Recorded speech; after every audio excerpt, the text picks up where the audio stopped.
여러분, 이 교회의 이름이 본향교회, 아주 참 듣기 좋은 교회의 이름이라고 생각이 됩니다. 여러분, 우리가 하나님을 믿는 이유가 무엇입니까? 기독교인들의 가장 큰 소망은 바로 하나님 나라가 이 땅에 임하는 겁니다. 기독교라는 종교는 종말에 관한 종교입니다. 왜냐하면 하나님 나라가 임하면 세상에 종말이 오기 때문입니다. 제가 최근에 한 교회에서 성경 세미나를 했었습니다. 이제 마칠 때쯤 목사님이 제게 말씀을 하셨어요. 그분이 우리 재림교회 목사님이지만 제가 이름은 말씀드리기가 그렇고요. 재림교회 목사님이신데 저에게 이런 말을 하셨습니다. 장로님, 저는 지금까지 예언을 연구하지 않았습니다. 목사지만 그렇게 고백을 하더라고요. 왜요? 제가 물었죠. 예언을 연구하면 종말론을 가르쳐야 되는데 종말론을 믿는 사람들이 너무 극단으로 치우치는 얘기를 너무 많이 해서 자기는 예언 연구를 안 했다고 그래요. 그래서 예언 연구를 하면 자꾸 한쪽으로 치우칠까봐. 그래서 목회를 하지만은 예언 연구를 등한히 해왔는데 이제는 정말 예언을 연구해야 되는구나. 그걸 알게 되었습니다. 그런 얘기를 제게 하셨습니다. 제가 오늘 이 얘기를 하는 이유는 뭐냐면은 재림을 기다리는 그리스도인은 성경이 가르치는 바른 종말론을 가져야 합니다. 저는 지금 제가 아까 우리 김은기 장로님이 저를 소개해 주셨는데 저는 26살 때 영어를 배우기 위하여 제가 다니는 대학 주변에 있는 학원을 갔다가 그 학원을 통해서 하나님을 알게 되었습니다. 제가 신앙한 지 35년이 지났는데요. 최근에 들어와서, 특별히 2017년에 들어와서 요즘 제 마음에 있는 한 가지 확신은 하나님 나라가 정말 가까웠다. 예수님의 통치가 시작될 때가 이제 무르익었다는 것을 제가 오늘 저녁과 내일을 통하여 말씀을 여러분들과 함께 드리고자 합니다. 많은 이 재림교인들이 지금 재림에 지쳐 있습니다. 특별히 저는 재림교회를요, 두 부류로 나눕니다. 두 부류란 말은 무슨 말이냐 하면은 우리 SDA 전 세계에 퍼져 있는 SDA 교회를 크게 두 부류로 나누는데 어떻게 나누느냐 하면 잘 사는 나라의 재림교인들과 못 사는 나라의 재림교인들로 저는 좀 나누어서 성경을 좀 가르칠 필요가 있다 이렇게 생각합니다. 오늘 본향교회에 속한 저와 여러분은 제가 묻겠습니다. 잘 사는 나라의 재림교인일까요? 못 사는 나라의 재림교인일까요? 소리가 잘 안 들리네요. 크게 한번 말씀해 주시겠습니까? 잘 사는 나라의 재림교인 맞습니까? 예. 아주 잘 사는 나라의 재림교인입니다. 그런데 여러분들이 성경 역사를 연구해 보시면 개인이 잘 사는 거는요, 여러분 예를 들면 아브라함, 이삭, 수많은 하나님을 믿는 백성들이 잘 살면서 하나님을 충실히 섬긴 백성을 우리는 성경에서 많이 볼 수가 있습니다. 그래서 어떤 사람들은 장로님, 잘 사는 게 뭐가 문제가 있습니까? 이런 얘기를 제게 던지는 사람들이 그런 예를 듭니다. 그런데요, 집단이 모두가 거의 다 잘 살 때 그때는 반드시 타락했습니다. 이게 교회의 역사입니다. 지금 저와 여러분이 속한 이 한국, 저는 이 예언 세미나를 위해서 미국, 일본도 여러 국가를 좀 다녀봤는데요. 다 잘 살아요. 유럽을 포함해서. 이 나라에 사는 재림교회는 굉장히 영적으로 지금 심각한 위기에 처해 있습니다. 왜냐하면 살만하니까요. 집에 가면 재밌는 게 너무 많으니까요. 맛있는 것도 많고 하고 싶은 것도 많고 보고 싶은 것도 많고 그러니까 하나님 나라가 임하는 것에 대하여 갈망한다 하지만은 큰 갈망이 없습니다. 이게 지금 교회에 솔직히 얘기하는 우리의 현실이라고 생각을 합니다. 그리고 또 많은 사람들이 재림이 가까웠다, 재림이 가까웠다는 얘기를 무수히 많이 들었는데 재림은커녕 마지막 재림을 알려주는 일요일 휴업령이나 이런 것들은 아직 짐승의 표를 강요하는 이런 일들은 오래전부터 시행된다 했는데 아직까지 그대로 보류된 가운데 우리가 살고 있다가 보니까 재림이 점점 지체되는 것처럼 느끼고 살아가는 게 우리의 삶입니다. 근데 하나님의 예언을, 하나님의 말씀을 자세히 들여다보면 하나님 나라가 이제 정말 하나님께서 이제 정말 이 세상의 역사를 끝내시고 어떻게 켭니까? 끝내시고 하나님 나라가 하나님이 통치하는 나라를 이제 이 땅에 세울 때가 무르익은 것을 가르쳐주는 성경 예언이 있는 것입니다. 그걸 이제 여러분들과 살펴보려고 합니다. 여러분, 우리 재림교인들은 1798년을 중요하게 생각하고 있습니다. 1798년은 아담이 에덴 동산에서 창조된 이래로 지금 지구는 6000년의 인류의 역사를 지금 통과하고 있는데 6000년이라는 역사 가운데서 하나님이 특별히 1798년을 중요한 전환의 시대로 끊어 놓았습니다. 1798년을 알리는 예언은 한때, 두때, 반때라는 용어로 기록되어 나오고요. 1260이라는 용어와 42달이라는 용어로 성경에 총 7번 기록이 되어 나옵니다. 여러분, 때와 시기에 관한 성경의 기록들이 많이 있습니다. 특별히 2300주야, 1844년을 가리키는 2300주야에 관한 예언은 여러분 성경 전체에서 몇 번 기록되어 나오는지 아십니까? 한 번 기록되어 있습니다. 다니엘 8장에. 여러분, 예수님이 십자가에 죽으시는 사건, 예수님이 침례를 받는 이 때에 대한 예언이 성경에 몇 번 기록되어 있을까요? 한 번 기록되어 나옵니다. 다니엘 9장에 나옵니다. 7일에와 62일에가 지나면 그때 기름 부음 받은 자가 나타날 것이고 마지막 한 일의 절반에 제사와 예물이 금지될 것이다. 그런 때의 예언들이 한 번 기록되어 나오는데 1798년을 가르치는 이 예언은요, 성경에 7번 기록이 나옵니다. 한때와 두때와 반때라는 용어로 3번 나오고요. 1260일이라는 말로 2번 기록되어 있고 42달이라는 말로 2번 기록이 되어 있습니다.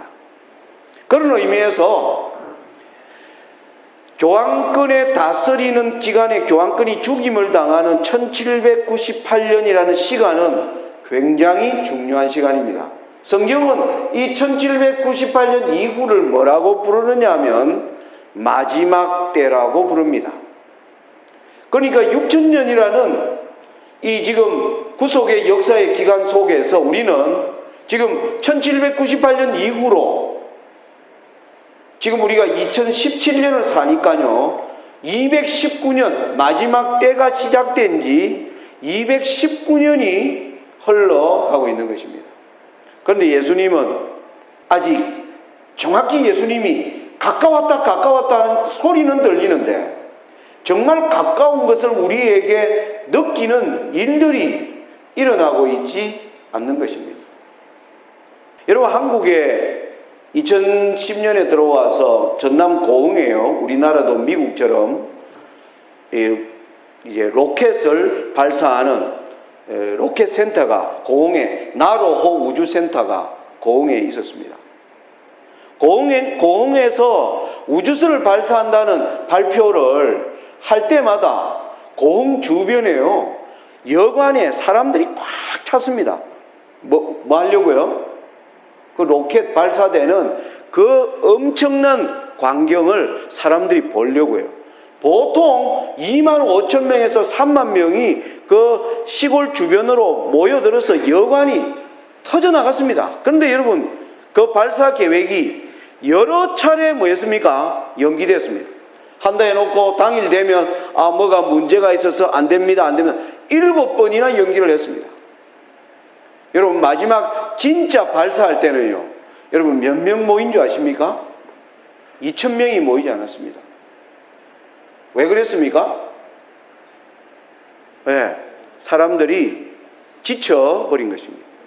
재림교회가 지금 영적으로 지쳐 있을 뿐만 아니라, 그리고 또 우리가 아까 말씀드린 우리가 너무 잘 살다 보니까 하나님 나라에 대한 소망과 갈망도 사라져버린 가운데 저희들이 살고 있습니다. 저도 한국에 잘 사는 나라에 사는 재림교인이기 때문에 제가 고민하는 게 뭐냐면, 하나님, 과연 우리는 어떻게 부흥과 개혁을 이루어낼 수 있을 것인가?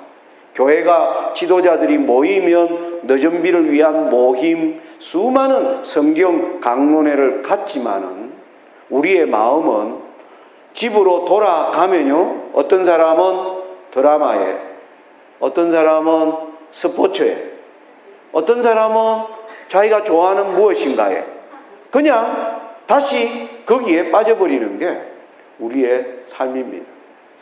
여러분, 이제 제가 서론이 너무 길었고요. 본 강의를 시작할 텐데 한번 생각해 보시기 바랍니다.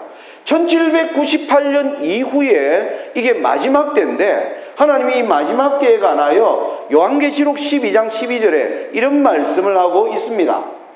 땅과 바다는 화 있을진저 이는 마귀가 자기의 때가 얼마 못된 줄을 알므로 크게 분내어 너희에게 내려갔습니다. 마지막 때는 굉장히 만만찮은 말씀으로 기록되어 나옵니다. 마귀가 자기의 때가 이제 거의 다 된 줄을 알므로 지난날에 활동한 것과는 전혀 다른 그러한 각오를 가지고 마지막을 준비하는 세상을 우리가 살게 될 것이다. 하나님이 말씀하고 있는 것입니다. 여러분, 우리가 예언을 연구하면요, 예수님이 이 땅에 오셔서 교회를 세우고 가셨습니다. 여러분, 구속 역사의 대쟁투는 누구와 누구의 싸움입니까? 그리스도와 사탄 간의 싸움입니다. 그리스도와 사탄의 싸움인데, 그리스도께서 이 땅에 오셔서 뭐 했습니까? 교회를 세우니까 사탄도 하나님께 요구합니다. 하나님, 저도 제 교회를 좀 세우게 해 주십시오. 그렇게 해서 세워진 교회가 가톨릭 교회입니다. 교황권입니다. 그 권세를 뒷받침하는 그 조직을 우리는 교황권이라고 이야기합니다. 이 교황권에 대하여 성경은 뭐라고 얘기하느냐 하면, 계시록 13장 2절에 사탄이, 용이 자기의 능력과 보좌와 큰 권세를 이 교황권에게 주었다라고 이야기하고 있습니다. 여러분, 이 교황권은요, 사탄이 이 땅에 세운 자기 교회입니다. 그런데 우리는 1798년의 예언이 뭡니까? 이 교황권이 치명적인 상처를 입고 죽게 되는 사건이 1798년 이후에 있는 것입니다. 그런데 우리가 성경을 펴서 보니까 이 죽게 된 상처를 입은 교황권이 다시 뭐 하는 겁니까? 살아난다는 겁니다. 여러분, 여기에 사단의 고민이 있습니다. 교황권이 다시 마지막에 그리스도와의 마지막 교회와 싸우기 위하여 죽었던 교회를 다시 살려내는데 어떻게 마지막 싸움을 준비해야 될 것인가 하는 것이 사탄에게는 굉장히 중요한 과제일까요? 굉장히 중요한 과제입니다. 자, 이런 관점에서 최근에 약 한 5, 60년의 역사를 좀 한번 더듬어 보겠습니다. 여러분, 1958년에 제2차 바티칸 공의회가 열립니다. 여러분, 이 천주교 역사에서요, 1958년부터 1962년으로 이어지는 4년간에 걸친 이 바티칸 제2차 공의회는 굉장히 의미 있는 사건입니다. 왜냐하면 교황권이 이제 죽었다가 다시 살아나게 되는 때에 교황권이 모든 교회 지도자들을 다 모아놓고 우리가 다시 이 세상을 옛날과 같은 그 영화를 가진 능력 있는 권세와 능력을 가진 교회를 만들기 위해서 우리는 어떤 길을 걸어가야 되는가를 가지고 그들이 모인 큰 회의입니다. 여기에 여러 가지 내용들이 있었는데요. 오늘 예언과 관련한 중요한 한 가지만 말씀드리겠습니다. 그때 이 바티칸 제2차 공의회에서 우리에게는 다시 세계교회로 나아가기 위해서 풀어야 할 중요한 과제가 있는데 그 과제가 세 가지로 압축되었습니다. 하나가 뭐냐면은 프로테스탄트와 어떻게 관계를 맺을 것인가. 여러분, 신교입니다. 여러분 잘 아시는 것처럼 우리가 보통 가톨릭은 구교라 부르고요. 오늘날 우리 제7안식일 예수재림교회를 포함해서 장로교 수많은 종교개혁자들에 의하여 생겨난 교회를 우리는 신교라고 그럽니다. 그런데 여러분, 신교와 구교가요 굉장히 싸웠어요. 올해가 2017년인데 지금으로 딱 500년 전이죠.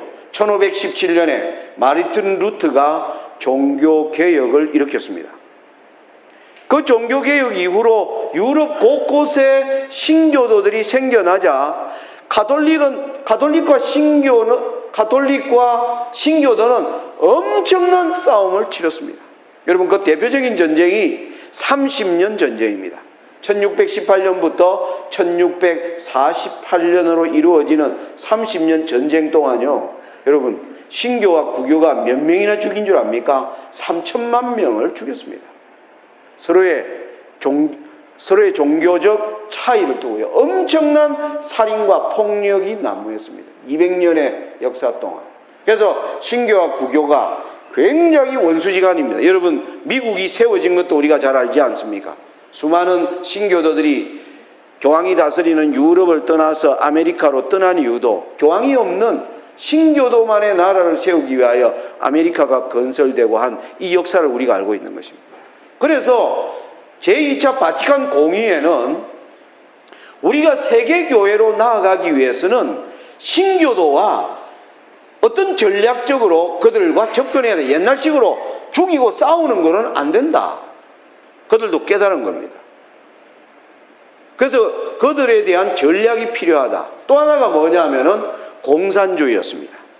여러분, 1958년 당시는 소련이라고 하는 동유럽, 동독으로 대표되는 폴란드, 체코슬로바키아, 헝가리, 동유럽의 엄청난 공산주의, 러시아와 함께 소비에트 연방공화국이 있었고, 아시아에는 중국을 비롯하여 우리 남한에는 북한, 그리고 지금은 자유화되어 있지만은 어디입니까? 인도 차이나 반도, 여러분 아시는 거죠? 캄보디아, 미얀마, 수많은 나라의 사회주의 국가들이, 공산주의 국가들이 있었습니다.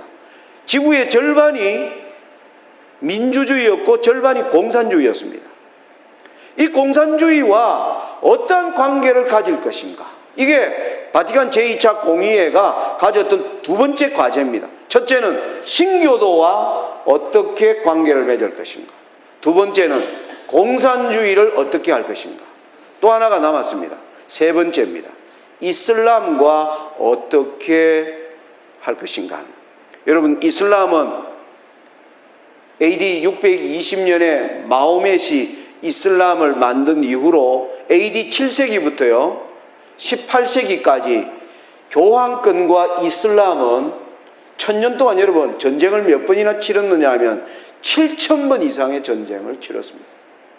철천지 뭡니까? 철천지 원수입니다. 이게 제2차 바티칸 공의회에서 앞으로 교황권이 우리에게 다시 새로운 시대가 전개될 때 우리가 우리의 원수관계가 되어 있는 신교도, 그리고 공산주의자들, 그리고 또 이슬람과 어떻게 우리가 이 문제를 해결해 나가야 될까? 이것이 시대적 과제다. 그렇게 설정을 했습니다. 여러분, 이 일이요, 성경에 다니엘 11장 40절과 맞닿아 있습니다. 여기에 우리 본향교회는 우리 시각장애 교우님들이 많이 있으신데 어떻게 성경을 다 더듬어서 다 찾으시는가요? 어떤 겁니까? 제가 잘 몰라서 여쭙는 겁니다. 듣습니까? 예. 그러면 좀 제가 읽도록 하겠습니다. 다니엘 11장 40절에 이렇게 시작합니다. 마지막 때에 남방왕이 그를 찌르리니, 마지막 때에 남방왕이 북방왕을 찌릅니다. 그래서 우리 재림교회는 어떻게 얘기하는가? 남방왕은 바로 공산주의, 무신론입니다. 무신론. 이 무신론이 교황권을 찔렀습니다. 프랑스 혁명을 통하여. 그러자 후반에 보면 찔린 북방왕이 병거와 마병과 많은 배로 회리바람처럼 남방왕에게로 마주와서 그 남방왕이 다스리는 모든 나라를요, 물이 넘친같이 지나가며 회리바람처럼 그 나라들을 쓸어버릴 것이라고 예언되어 있습니다. 마지막 때라는 1798년 이후에 여기에 이 남방왕과 북방왕은 교황권과 공산주의의 대립을 설명해 주고 있습니다. 그 다음 41절로 가면요, 이 교황권이 어디로 들어가느냐 하면 영화로운 땅으로 들어갑니다. 영화로운 땅은 어디입니까? 구약시대의 예루살렘, 하나님의 진리를 가진 신교도입니다. 여러분, 우리는 신교 구교와 가톨릭과 신교도를 놓으면 바로 가톨릭은 성경을 믿는 종교가 아니라 그들의 전통과 유전을 믿는 교회라고 우리가 이야기합니다. 신교도들은 루터가 말한 대로 오직 성경으로, 성경 말씀으로 돌아가는 이 신교도 가운데 가장 말씀과 가장 일치된 한 교회를 우리는, 저와 여러분이 속한 SDA 교회라고 얘기합니다. SDA 교회는 그래서 프로테스탄트의 마지막 남은 주자라고 우리가 얘기합니다. 자, 영화로운 땅으로 들어간다는 것은 북방왕이 프로테스탄트를 모하기 위하여 어떻게 처리하는가가 다니엘 11장 41절에 관한 이야기입니다. 여러분, 42절과 43절은요, 이렇게 나옵니다. 교황권 그가 열국의 그 손을 펴리니 애굽 땅도 면치 못할 것이므로, 애굽이란 오늘날의 이집트입니다. 그 다음 내용에 보면 그가 건세로 애굽의 검은 보물을 잡을 것이요 리비아 사람과 구스 사람이 그의 시종이 되리라. 여기 42절과 43절에는 애굽, 리비아, 구스라고 하는 땅이 등장합니다. 여러분, 이 나라들은 지금 오늘날 전부 무슬림 국가들입니다. 이슬람입니다. 여러분, 하나님의 예언이 기가 차게 맞닿아 있습니다. 교황권이 마지막 그의 세계를 만들기 위하여 11장 40절은 공산주의와 어떤 식으로 만나는가, 그리고 41절은 신교도 제7안식일 예수재림교회를 포함해서죠, 이런 교회들과 어떤 식으로 만날 것인가, 그리고 42절과 43절은 이슬람을 어떻게 할 것인가. 여러분, 제2차 바티칸 공의회가 다니엘 11장 40절의 예언을 알았을 리가 만무합니다. 그들의 3대 적은요, 프로테스탄트, 공산주의, 이슬람이었는데 다니엘 11장 하나님의 2500년 전에 기록된 하나님의 예언의 마지막 때에 북방왕의 걸림돌이 3가지라는 겁니다. 하나는 그를 찌른 남방왕 무신론이고, 하나는 영화로운 땅 진리를 가진 교도들이며, 42절과 43절은 오늘날 이슬람, 완전히 하나님이 아닌 다른 신을 섬기는 그 이슬람 국가들을 잘 설명해 주고 있는 것입니다. 여러분, 이게 다니엘 11장이 보여주는 그림입니다. 그러면서 자, 44절에 가면 교황권이 이제 자기를 찌른 공산주의 문제를 처리하고 신교도와의 관계를 잘 회복하고 이슬람과의 관계도 잘 회복하는데 44절에는 그러나 동북에서부터 소문이 들려서 그로 번민케 하는 일이 일어납니다. 44절은 무슨 얘기냐 하면은 하나님께서 동북으로부터 교황권에게 불길한 소식이 전파되는 장면입니다. 그러자 45절은요, 그가 이 동북에서 이 소문을 내는 자들을 다 멸망시키기 위하여 그가 온 군대를 가지고 일어나는 내용이 다니엘 11장 45절의 예언입니다. 이게 다니엘 11장이 보여주는 그림입니다. 자, 이걸 중심으로 최근에 일어난 우리 역사에 어떤 일들이 성취되었는가를 제가 좀 말씀을 드리겠습니다. 자, 살아나는 이 교황권에게는 공산주의와 프로테스탄트와 이슬람이라고 하는 이 세 가지 적을 이제 처리해내야 되는데, 여러분, 그 이후에 교황들이 어떤 교황이 올라왔는지를 제가 말씀을 드리겠습니다. 바티칸 공의회가 끝난 이후에요, 1978년에 요한 바오로 2세가 교황이 되었습니다.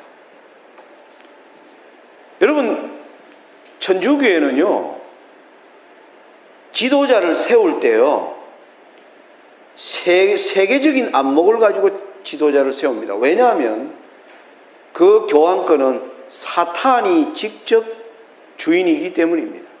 마지막 투쟁을 준비하는 악의 교회이기 때문입니다. 우리 재림교회처럼요, 아주 전략 없이 사람 세우고 그러지 않습니다. 요한 바오로 2세는 여러분, 최초로 폴란드 출신의 교황을 세웠습니다.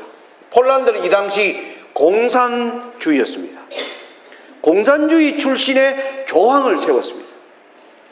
요한 바오로 2세는 교황이 되자마자 내 고국을 내가 못 갈 이유가 없다라고 하면서 굉장히 용감한 모습으로 폴란드 바르샤바 체코를 들어가기 시작해가지고, 여러분, 1989년에 공산주의를 뭐 해버렸습니까? 무너뜨려 버렸습니다. 11년 만에.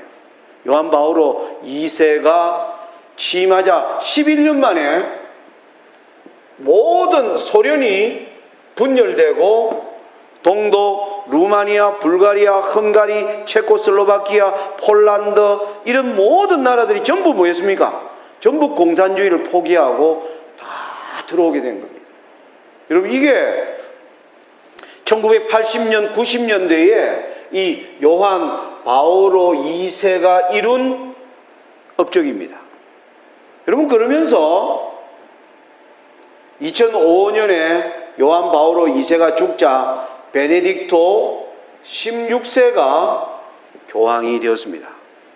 베네딕토 16세는요, 독일 사람인데 교황권에서 뭡니까? 가장 철저한 교리학자입니다. 교리학자의 가장 최고봉의 학자를 세웠습니다. 뭐 하려고요?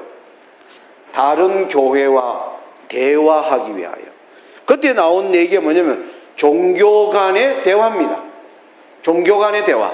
여러분, 이 이후로 천주교회 여러분들 보시면요, 석가탄신일에 신부들이 가서 축하하는 얘기를 하고요, 성탄절에 불교도들이 와서 성탄절을 축하하는 예를 우리는 심심찮게 볼 수 있어요. 그게 뭐냐 하면은 타 종교와의 대화라고 하는 가톨릭의 이 큰 전략적 일환으로 일어난 사건들입니다. 여러분, 1990년대에 우리 재림교회는 어땠을까요? 여러분, 우리 재림교회를 지금 보면 여러분 최근에 나오는 여러분 시조 잡지를 한번 보십시오. 시조 잡지가 지금은 옛날의 시조 잡지와 다릅니다. 천주교에 대하여 일절 말하지 않습니다. 시조 잡지에 그런 기사들을 쓰지를 않습니다.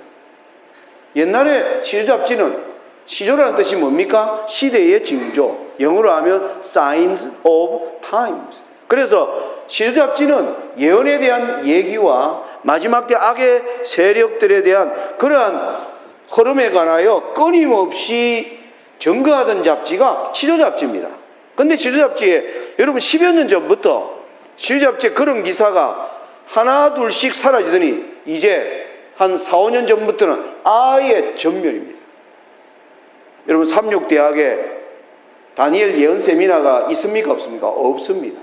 하지 않습니다. 왜냐하면 거기에 천주교 신자들이, 이게 소위 말하는 천주교회가 우리 종교끼리 이전에 싸웠는데 뭐 하지 말고, 싸우지 말고 이제는 서로 뭐 하자? 대화하고 사이좋게 지내자라는, 여기에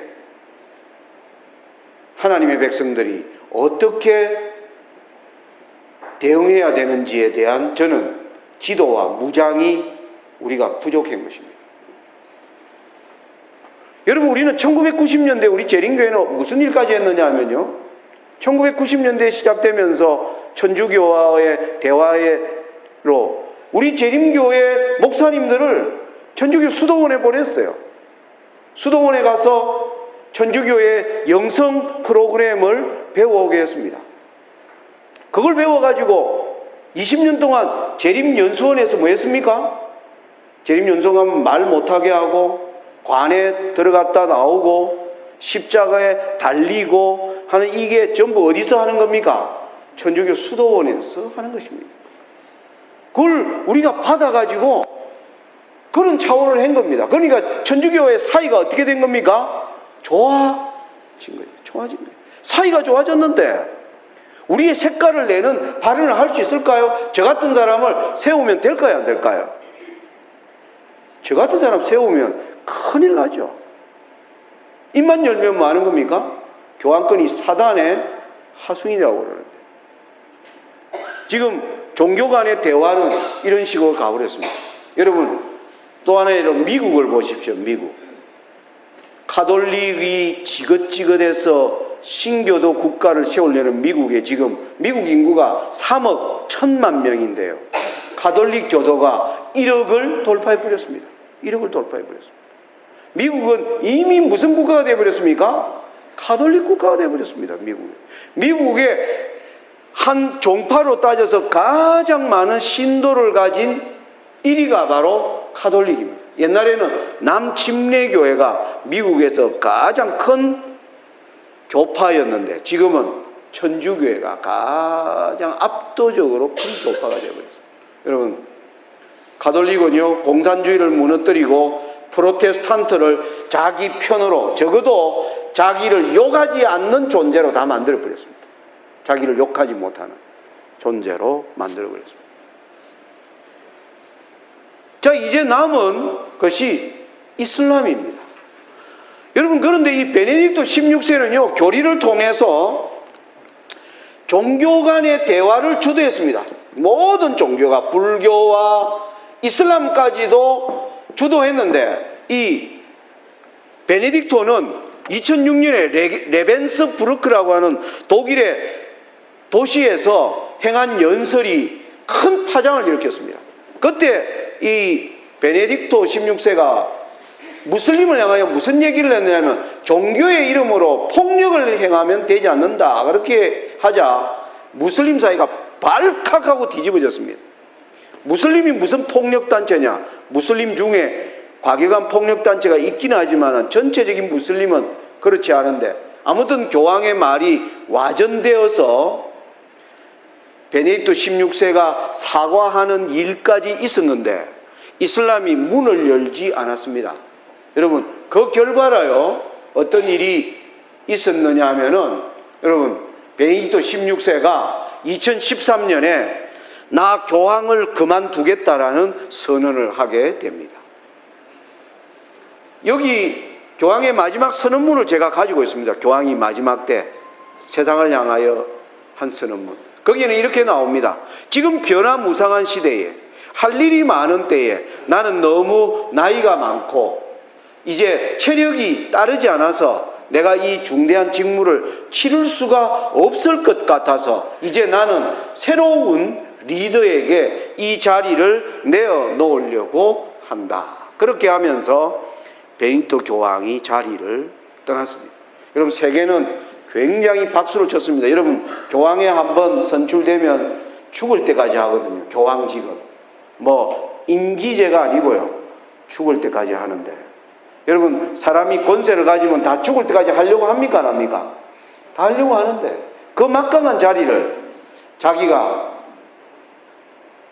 힘이 부족하다는 이유로 이렇게 물러나는 모습을 너무나 아름답다라고 세상은 칭찬했습니다. 여러분, 그런데 실상은 그게 아닙니다. 베네딕토로는 이슬람과의 대화가 불가능했습니다. 그래서 베네딕토가 물러나면서요, 2014년에 드디어 프란시스코 교황을 선출합니다. 여러분, 프란시스코 교황은 유럽 출신이 아닙니다. 아르헨티나, 바로 아메리카 출신의 사람으로 교황을 선출하는 것입니다. 여러분, 유럽과 이슬람은요, 너무나 오랫동안 싸웠기 때문에 전략적으로, 굉장히 전략적으로 이 아메리카 출신의 교황을 세우자 말자 프란시스코가 여러분 한 일이 뭔지 아십니까?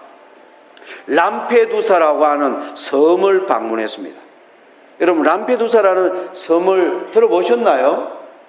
람페두사 섬은요, 리비아 항구에서, 아까 다니엘서에 보면 이집, 애국, 리비아, 구스 얘기하는 그 리비아입니다.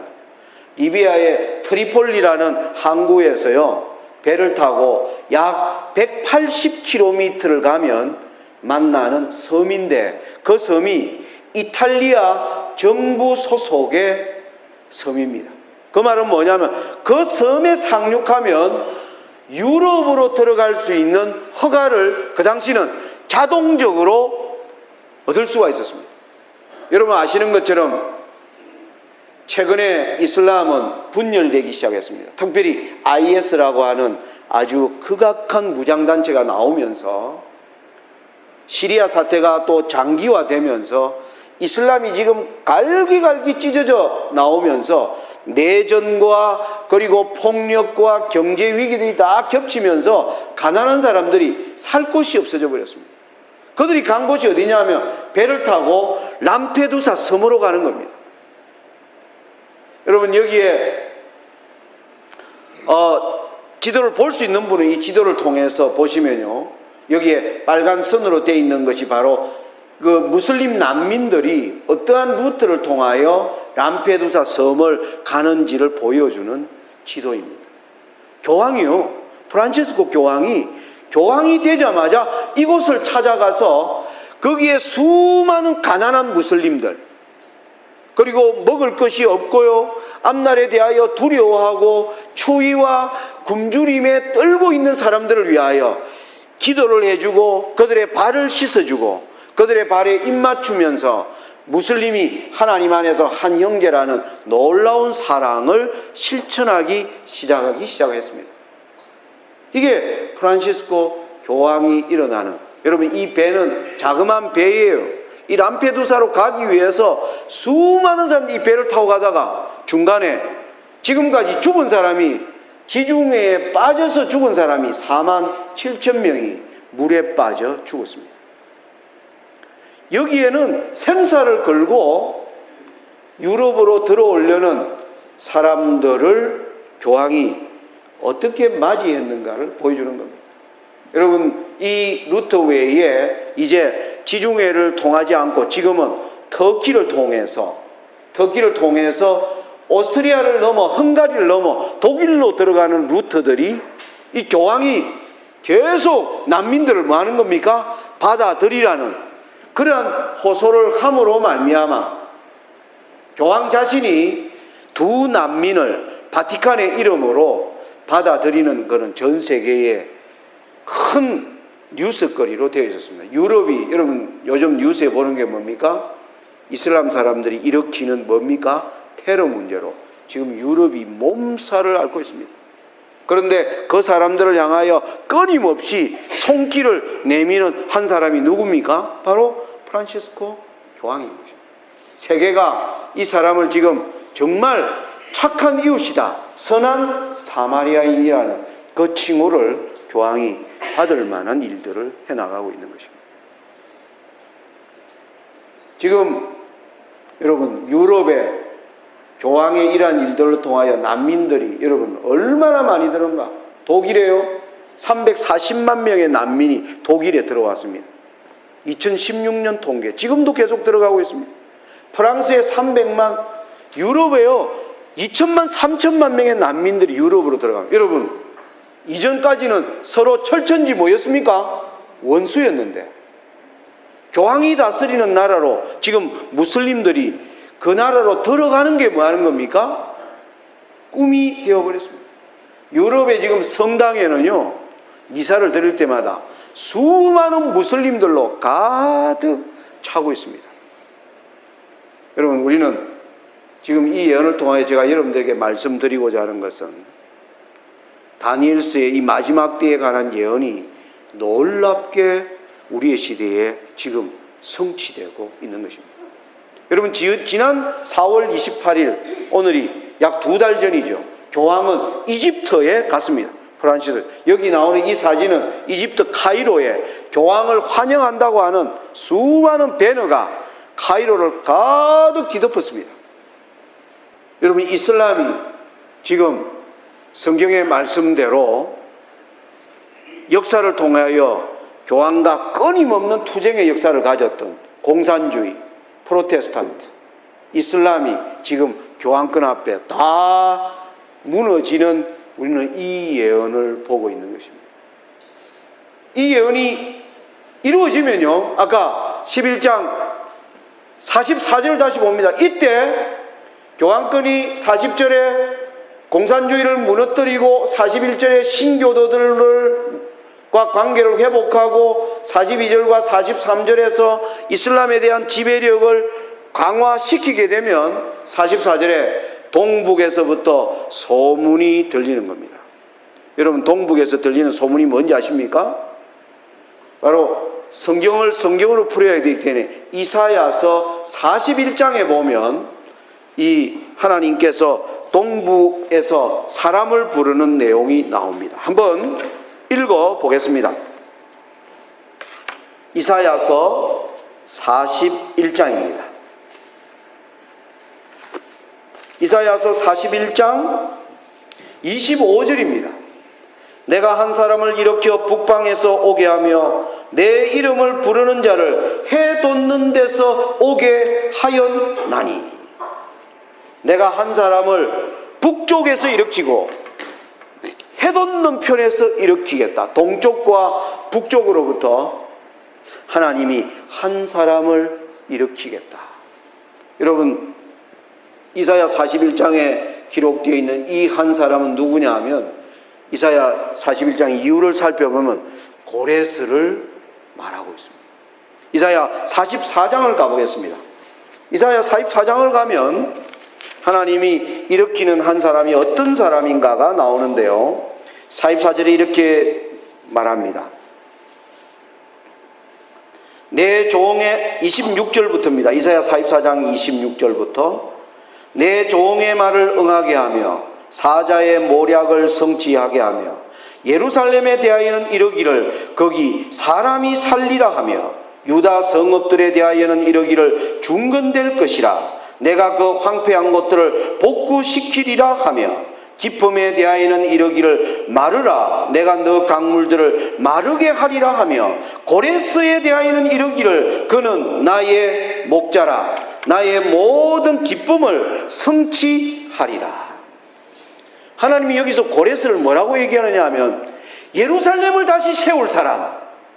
여러분 이때 예루살렘이 어떻게 되어 있었습니까? 유대 백성들은 바벨론의 포로로 잡혀가가지고 예루살렘은 완전히 무너져 버렸어요. 하나님이 통치하는 나라가 없어져 버렸습니다. 그래서 이방인들은 너희들이 통치하는 나라가 어디 있느냐? 하나님을 조롱하는 사람들이 곳곳에서 일어났습니다. 그런데 하나님이 예루살렘이 다시 중건될 것이다. 이건 무슨 말입니까? 하나님 나라가 다시 설 것이라. 하나님 나라가 다시 설 것이라. 이 일을 위하여 한 사람을 일으키겠다. 그가 기쁨의 강물을 마르게 하겠다. 여러분, 바벨론이 서 있는 것은 메소포타미아 가장 큰 강 유브라데 강 위에 서 있었습니다. 유브라데 강이 엄청나게 깊은 강입니다. 여러분, 우리나라 한강이 몇 킬로인 줄 아세요? 우리나라 한강이요 400km예요. 400km. 유브라데 강은요 4,700km입니다. 지금 7개국이 지금 현재 7개국이 이 강물을 먹고 살고 있는 엄청난 강입니다. 이 강물을 뭐 할 거다? 말릴 것이다. 그러면서 하나님의 뜻을 성취할 것이다 했는데, 정말 고레스는 예루살렘에서 보면 고레스는 바사 동편에 살고 있었습니다. 동쪽. 그래서 하나님이 동쪽에서 불렀어요. 그런데 오기는 어디로 오느냐 하면은 오기는 여기 북쪽으로 올라. 왜? 유브라데 강물을 말리기 위하여. 그래서 하나님이 고레스를 동쪽과 북쪽에서 불렀다라고 얘기하는 겁니다. 그러면 여러분, 다니엘 11장 44절이 이야기하는 동북에서 들리는 소문은 뭘까요? 하나님의 나라가 선다라는 소문입니다. 여러분, 제가 오늘 서두에 말씀드릴 때 저와 여러분의 소망이 뭡니까? 하나님이 통치하는 나라입니다. 여러분, 그 나라를 소망하지 않습니까? 그래서 여러분의 교회가 본향교회입니다. 기독교회는 그 나라를 계속 소망해 왔습니다. 정말 예수님이 통치하는 나라가 이제 뭐 하는 겁니까? 서는 것입니다. 하나님의 예언은 하나님의 나라가 정말 설 때를 알려주는 예언의 사건이 다니엘 11장에 교황이 공산주의를 무너뜨리고 신교도와 관계를 회복하며 이슬람을 자기와 자기의 시종이 되게 할 때 하나님이 뭐 하시겠다? 한 나라를 세우시겠다고 얘기하고 있습니다.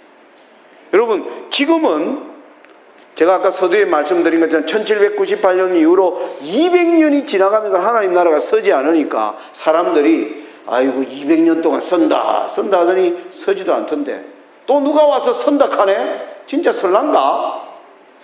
사람들이 이런 심정으로 듣는 겁니다. 이런 심정으로 듣는 겁니다. 그 말씀에 기초하지 않아서 그렇습니다. 여러분들, 지금은 말씀과 더불어 살아야 합니다. 말씀만을 열심히 연구해야 됩니다. 그런데 우리가 말씀을 연구하지 않습니다. 왜? 듣고 볼 게 너무 많기 때문에. 인터넷만 켜면요 가짜 설교도 많고요 수많은 설교들이 쫙 퍼져 있다 보니까 참된 말씀이 뭔지를 사람들이 지금 구별하지 못하는 시대가 되어버렸습니다. 여러분, 지금 우리는 다시 하나님의 말씀으로 돌아가야 합니다. 그 말씀 연구를 통하여 정말 그 나라가 이제 정말 가까웠는가? 다니엘 11장 40절에 이러한 중요성을 가지고 우리에게 다가와 있는 말씀입니다. 하나님의 나라가 이 땅에 서는 것입니다. 여러분, 재림교회는 장로교와 모든 다른 개신교가 믿지 않는 아주 탁월한 신앙이 있습니다. 뭐냐 하면 예수님의 재림 전에 영원한 나라에 살 사람들의 운명이 뭐한다? 결정된다. 결정된다. 재림 전에 예수님이 한 나라를 뭐 하신다? 받아 세우신다. 세상 사람들은 어떻게 믿는? 예수님이 재림하셔가지고 나라를 세우는 줄 알고 있어요. 개신교인들은. 개신교인들은 그렇게 알고 있습니다. 예수님이 이 땅에 뭐 하시고 나서? 재림하고 나서 나라를 세운다고 알고 있어요. 재림교회는 그렇게 믿지 않습니다. 하나님이 이 땅에 재림하기 전에 예수님이 지성소에서 하나님의 나라를 뭐예요? 세우세요. 세우시고 이 땅에 환난을 통해서 하나님 나라에 살 사람들이 이 환난을 통과하면서 더욱 순결하게 뭐 하는 겁니까? 만드시고 그들을 데리러 오시는 것입니다. 이게 재림교회가 가지고 있는 탁월한 진리입니다. 저와 하나님이 지금 이제 나라를 세운다는 말은 저와 여러분의 운명이 뭐 한다 말입니까? 결정된다는 것입니다. 지금까지 조사 심판이 지체되어 왔습니다. 1844년부터 지성소에서 조사 심판이 진행되었는데 많은 사람들은 뭔 조사 심판을 170년간을 하고 계시나? 170년간. 사람들이 그래서 요즘 재림교회 안에 어떤 무리들이 일어났습니까? 조사 심판 없다라는 무리들이 재림교회 이상구 박사를 필두로 곳곳에서 이런 하늘 성소가 없다는 터무니없는 설교들, 예수님이 십자가에서 모든 죄를 도말했다고 하는 이런 설교들이, 가짜 설교들이 재림교회 안에 지금 판을 치고 있습니다. 여러분, 우리는 지금 정말 말씀이 어떠한가? 지금 말씀으로 돌아가야 됩니다. 어떤 사람이 좋은 설교라고 여러분 그대로 듣지 마십시오. 그 말씀이 정말 성경의 말씀과 맞는지를 여러분 아셔야 됩니까? 확인하시면서 우리의 운명을 결정 지어야 할 때가 바로 지금입니다. 다니엘 11장 44절은 굉장히 중요한 의미를 가지고 나옵니다. 여러분, 이 선지자 왕, 제가 이 장이 너무 중요해서 제가 영어로 그대로 가져온 겁니다. 번역이 여기 나오는 뜻을 최대한 잘 살렸으면 하는 뜻이었어요. 부조와 선지자 530, 부조와 선지자가 아니고 선지자와 왕, Patriarch and King, Prophet and King. 선지자 왕 536페이지에 하나님이 이렇게 엘렌 G 화이트를 통하여 말합니다. 제가 좀 읽어보겠습니다. The prophecies which the great I am has given in his word. 이 말은 뭐냐면은 하나님께서 자신의 말씀 가운데서 예언을 주신 위대하신 하나님은 uniting link after link in the chain of events, 이 세상에 일어나는 사건이라고 하는 사슬에 고리와 고리를 연결시키면서 하나님은 예언을 주셨다. 그렇게 얘기합니다. 여러분, 이게 무슨 말이냐면은 여러분들이 어떤 물건을 만들 때 말입니다. 복잡한 물건을 만들 때 그냥 부속을 끼우면 되지 않아요. 복잡한 물건 1번 부속 이거 끼우고 2번에는 뭘 끼우고 그 순서대로 차례로 끼워야만 하는 겁니까? 물건이 완성되는 것입니다. 그와 같이 하나님이 예언이라고 하는 거대한 사건의 흐름 속에 우리는 지금 예수님 이후로 2000년의 역사의 흐름 속에서 일어나는 모든 사건들은요 1번, 2번, 3번, 4번이라고 하는 고리 위에 고리를 차례대로 연결해 보면 하나님의 예언이 주는 놀라운 걸 깨닫게 된다는 겁니다. 뭘 깨닫는가? 이렇게 나옵니다. From eternity in the past to eternity in the future. 아주 영원한 과거로부터 영원한 미래에 이르기까지 Tell us where we are today in the procession of the ages.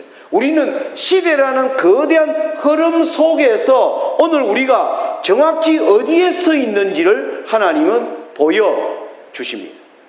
그리고 What may be expected in the time to come.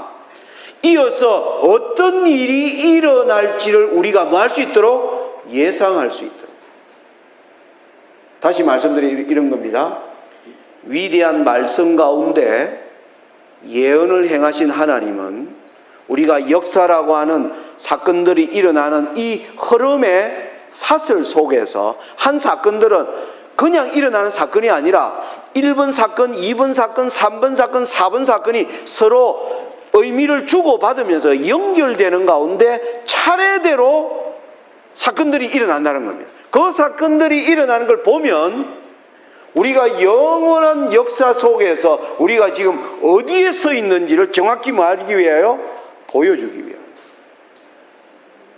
그리고 요 다음에 바로 무엇이 기다리고 있는지를 알도록 하기 위해서 하나님이 예언을 기록하고 계신다는 겁니다.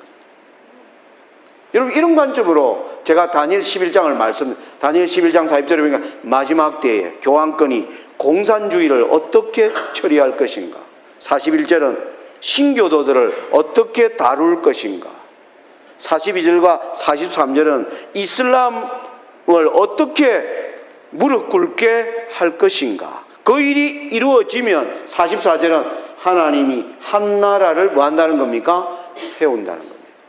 하나님이 한 나라를 세우게 되면 45절은 교황권이 분노하여 뭐 한다고요? 일어나게 되고, 다니엘 12장 1절에는 그때에 너 민족을 호위하는 대군 미가엘이 일어날 것이라고 다니엘서는 마지막을 그렇게 이루어 나가고 있습니다. 여러분, 우리가 역사 속에서 얼마나 중요한 의미의 때를 살고 있는가. 이제 예수님이 지성소에서요, 조사 심판을 170년 동안 연장해 왔습니다. 왜 연장해 왔습니까? 저와 여러분이 회개했다고 하면서 계속 그 죄를 반복하고 있는 것입니다. 하나님이 우리의 죄를 용서하시고 계속 우리의 죄에 우리의 허물을 덮어주시는 중보의 이 사역을 하나님은 계속 해오고 계셨습니다. 그런데 어느 때까지 우리의 회개하지 않음을 인하여 하나님의 사업이 지체될까요? 여러분, 북방 이스라엘과 남방 유다가 망한 역사를 여러분 열왕기서를 보시기 바랍니다. 하나님이 무수한 선지자를 보내고요, 각양의 방법으로 그들을 회개하고 돌이키려 하는데 그들은 끝까지 돌이키지 않았습니다. 그래서 하나님이 일방적으로 북방 이스라엘은 여로보암 2세 왕 때에 하나님이 그 나라를 아수르가 멸망시킬 것이라고 하나님이 일방적으로 선언하십니다. 남방 유다도 마찬가지입니다. 722년에 북방 이스라엘이 망하는 것을 본 유다도 정신을 안 차려요. 그래서 하나님이 히스기야 왕 때에 바벨론이 와서 예루살렘을 침공해 들어올 것을 하나님이 말씀하십니다.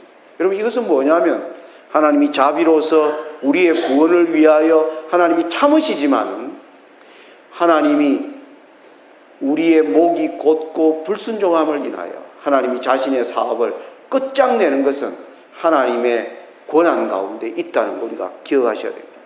그래서 하나님의 예언은 언제까지 하나님이 이 사업을 계속 붙들고 갈 것이며 마침내 하나님께서 그 일을 끝내시고 당신의 나라를 세우실 때를 보여주는 예언이 오늘 우리가 다니엘서 11장 40절로 45절에 전개되는 말씀 가운데서 우리가 지금 보는 때에 저와 여러분이 살고 있는 것입니다.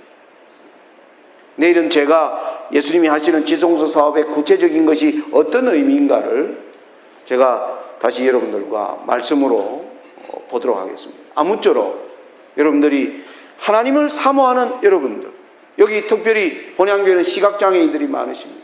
정말 그 나라가 올 때 여러분이 얼굴과 얼굴을 대하여 볼 것이요, 그분의 얼굴을 보게 되는 그 나라, 아마 여러분들이 그 어떤 교회보다도 더 하나님 나라를 뭐 할 것입니까? 사모할 것이라고 생각합니다. 그 나라가 이제 정말 지금 이 땅에 임하는 때가 다가오고 있는 것입니다. 그런데 사단이요, 너무 우리를 잘 사는 백성으로 만들어 버렸어요. 집에 가면 먹을 게 많고요, 즐길 게 너무너무 많은 겁니다. 말씀을 들어도요, 돌아가면 뭐 하는 겁니까? 아, 내 좋아하는 거 저거는 내가 해야지, 봐야지. 그 순간 우리는 뭐 하는 겁니까? 씨 뿌린 비유처럼 씨가 마음의 밭에 떨어졌는데 좋은 밭에 떨어지지 않냐고, 돌밭에, 길거리에, 가시와 덤불이 많은 곳에 떨어져서 싹을 내지 못하는 이 일이 지금 자본주의로 말미암아 너무 돈 버는 재미가, 여러분 보통 재미입니까? 돈 버는 재미가요? 그럼 재미있어요, 없어요? 저도 돈 버는 재미 압니다.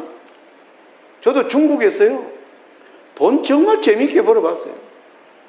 주머니에, 지갑에 돈을 잔뜩 가져와가지고 안방에 혼자 들어가가지고요, 돈을 씨알리는데 너무 씨알릴 게 많아서 침바르기가 그래서 물걸레 갖다다가 손가락으로 찍으면서 돈을 세보면서 돈 버는 재미를 맛본 적이 있습니다. 이게 자본주의가 주는 맛이에요. 하나님의 백성들이요, 역사에서 하나님의 백성들이 이렇게 잘 살아본 적이 없는 겁니다. 이렇게 잘 살아본 적이 없는 겁니다. 잘 사는 사람끼리 자동차를 타고요, 온데 해외여행 뭐 다 찾아다니는 시대가 지금 시대입니다. 어느 때 이런 시대를 우리가 맛본 적이 있어요. 사단이 하나님의 예언이 성취되는 것과 아울러 이런 세상을 우리에게 뭐인 겁니까? 만들어 놓은 겁니다. 사실 우리가 여기에서 어떠한 삶을 살아야 될 것인가? 저는 오늘 이 말씀 앞에서 여러분들이 이제 하나님이 주신 다시 말씀과 선지자의 말씀으로 우리가 돌아가서 그 말씀이 보여주시는 길을 따라 우리가 준비해야 될 때가 바로 지금이라고 믿습니다. 여러분들 이 일을 위하여 기도하시고 이제 그 영원한 나라가 이 땅에 임하는 그 때를 기뻐하면서 여러분 준비하게 되시기를 간절히 바라면서 말씀을 마치겠습니다.